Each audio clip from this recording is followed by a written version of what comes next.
I'm visiting today with Alice Cox, and I am thrilled to be here with this philanthropist for our region.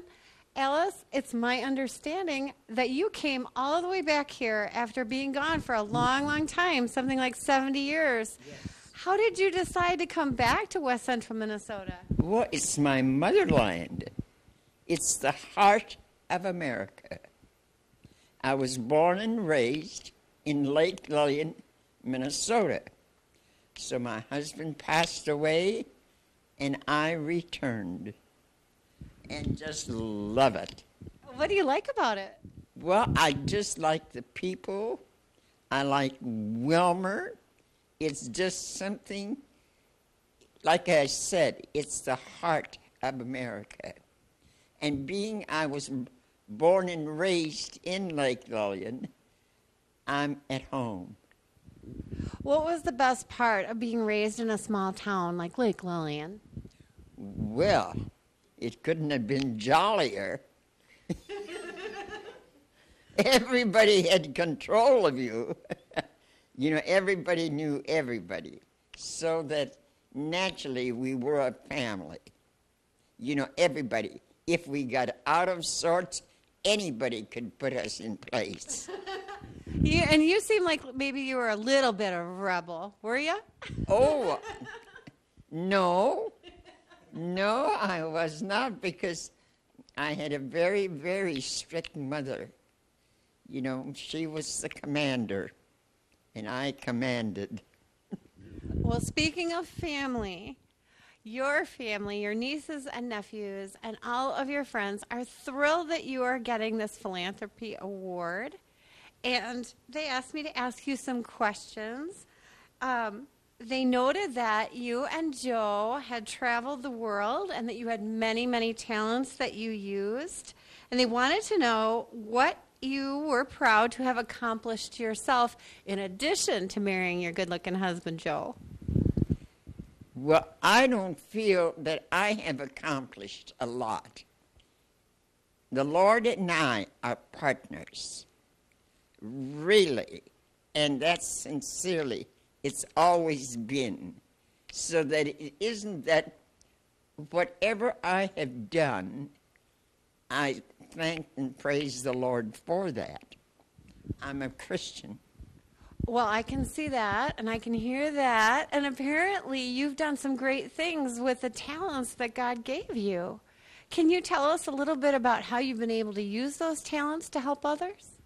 Well, really, I shouldn't say that, because after all, Joe and I were married at a late age. I'm 35, he's 44, so we were no teenagers. And the thing was, to help others, I was more on the helping, you know, like students. We were in a university town, and we had foreign students that would come and stay with us until they could enter the university. So we had quite a diversity of, people around it, especially foreign students. So my understanding is that you've had some adventures as a result of having foreign students. You have this beautiful cane. It looks like it was handmade by someone who... Well, no, that came from Mexico. My brother-in-law bought that for my mother, and she wouldn't even use it. It was too garish. So after 70 years, this old lady picked it up. Well, it is beautiful. Tell us a little bit about some of the activities. You've had a long and, from what I understand, a very fulfilling life. Tell us a little bit about some of the things that you've done during your adventures. Well, I've always had to be me. You know, I never wished I was somebody else. I was comfortable in the skin that I was born in. And like I say, I have to be me. I can't wish or hope that I could be somebody else, because that isn't me. Well, we're glad that you're you. But if you're explaining to someone in your break room over here or having coffee with someone and they said, Alice, tell us a little bit about your life, what would you say to them? Well, thank God I was brought up by a Christian family.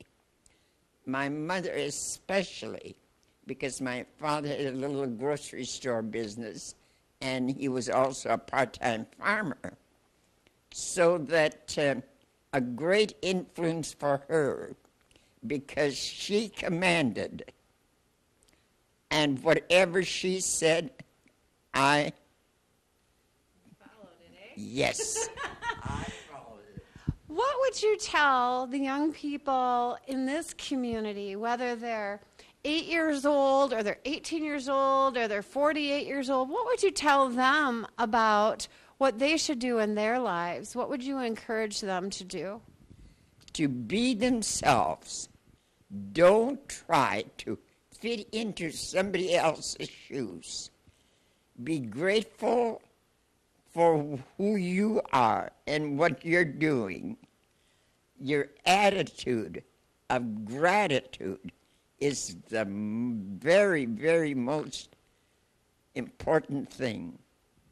Your attitude of gratitude. What a fantastic thing to say. I think that will inspire many, many people who are watching this tape.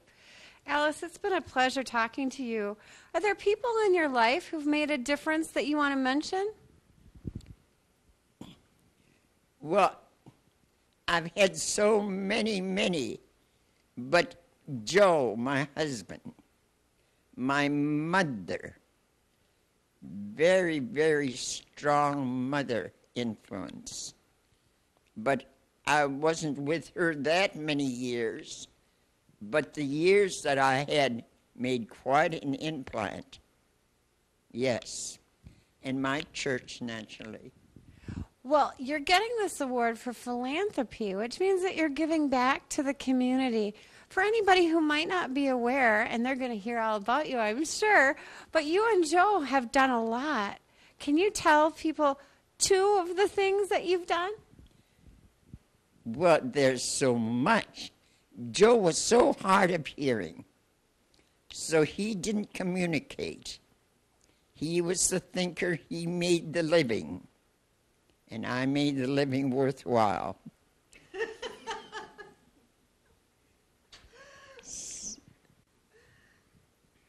I think that your family are probably having a great time watching this, and they're probably having a super time realizing how dear you and Joe were to them and are to them.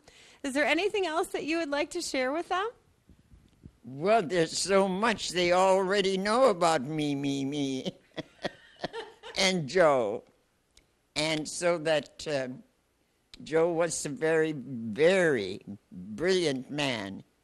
He didn't hear well, so that he didn't communicate, he didn't socialize, I should say, because he never even finished the 5th grade, but brilliant, great reader, and he invented the saw chain, the chain that goes around a bar, and he got the patent on that, and that's how we made our living. And he retired very, very early because of it. But I say we both were so low-keyed. Neither one of us were having a want list. We could have had, but there was no reason to have it. Well, fantastic. Alice, it has been an absolute joy to interview you. So all of you out there, whether you're going out and buying your chainsaw or you're dividing some wood to put in your fire or your stove or make s'mores, all the people out there who are thinking about giving their time and talents back to the community as well as their dollars and cents, we want you to have an attitude of gratitude. And remember what our friend Alice just said, an attitude of gratitude. Be glad for who you are and what you bring and give it back to your community. Yes. Alice Cox, we're proud to know you. Thank you. It's been a pleasure. And yet, like I say, I feel like I'm inundated with a storm. It isn't me because, like I said, I'm so low-keyed. Well, obviously, Alice is very humble. So give her a round of applause, and let's appreciate Alice. Well, thank you very much. You're most kind and considerate.